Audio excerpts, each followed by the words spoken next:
लोकसभा चुनाव 2024 में झटका खाने के बाद भाजपा के लिए यूपी का उपचुनाव प्रतिष्ठा का सवाल बन गया है, जिसे जीतने के लिए भाजपा के धुरंधरों ने कमर कस ली है। इस बीच यूपी समेत 3 राज्योों में होने वाले उपचुनाव की तारीख में बड़ा उलटफेर हुआ है। 9 सीटों पर जहां पहले 13 नवंबर को वोटिंग होनी थी, वहीं अब ये तारीख खिसककर 20 नवंबर हो गई है। मुख्यमंत्री योगी आदित्यनाथ स्वयं उपचुनाव को लेकर लगातार सक्रिय नजर आ रहे हैं। इस उपचुनाव के प्रचार में सीएम योगी आदित्यनाथ जान फूंकते नजर आएंगे।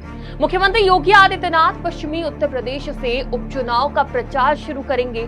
सभी सीटों पर 8, 9 और 11 नवंबर को मुख्यमंत्री की जनसभाएं रखी गई हैं।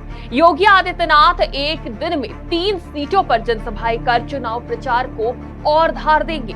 साथ ही दोनों उप मुख्यमंत्रियों केशव प्रसाद मौर्य और ब्रजेश पाठक की 2-2 जनसभाएं भी आयोजित की जा रही हैं।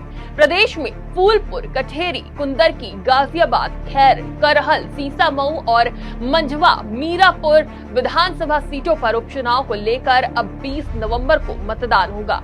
बटेंगे तो कटेंगे के नारे में विपक्ष को उलझाने के बाद भाजपा ने उपचुनाव वाली विधानसभा सीटों पर सोमवार से प्रभारी मंत्रियों को प्रवास के लिए कहा है। इस बार बीजेपी आलाकमान ने योगी आदित्यनाथ को खुली छूट दी है। प्रत्याशियों के चयन से लेकर तमाम अहम रणनीतिक फैसले योगी के मुताबिक लिए गए हैं। ऐसे में ये उपचुनाव असल मायने में मुख्यमंत्री योगी आदित्यनाथ के लिए भी अग्नि परीक्षा जैसी होगी।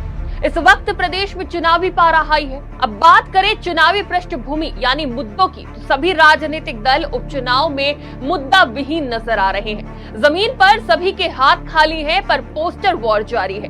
सपा भाजपा कार्यालय से लेकर लखनऊ की सड़कों पर पोस्टर युद्ध देखने को मिल रही है। आए दिन सपा भाजपा में पोस्टर वॉर देखने को मिल रहा है, जिसमें बसपा की भी एंट्री हो चुकी है। जब से यूपी में 9 विधानसभा की सीटों पर उपचुनाव घोषित हुए हैं और इस बार इन सभी विधानसभा की सीटों पर बीएसपी भी अकेले ये चुनाव लड़ रही है, तो तब से बीजेपी व सपा गठबंधन की नींद उड़ी हुई है। और सबसे ज्यादा चर्चा हो रही है बटेंगे तो कटेंगे की, जिसके जवाब में सपा की तरफ से अब तक कई पोस्टर जारी किए गए हैं, जैसे जुड़ेंगे तो जीतेंगे, न बटेंगे न कटेंगे, पीडीए के साथ रहेंगे। इसके बाद सपा की तरफ से एक और पोस्टर जारी किया गया, जिसमें लिखा है मठाधीश बांटेंगे और काटेंगे, पीडीए जोड़ेगी और जीतेगी। इस बीच मायावती ने सपा भाजपा पर हमला बोलते हुए कहा, जुड़ेंगे तो आगे बढ़ेंगे और सुरक्षित भी रहेंगे, जिसने चुनावी सरगर्मी को और बढ़ा दिया है। डेस्क रिपोर्ट, आज की खबर।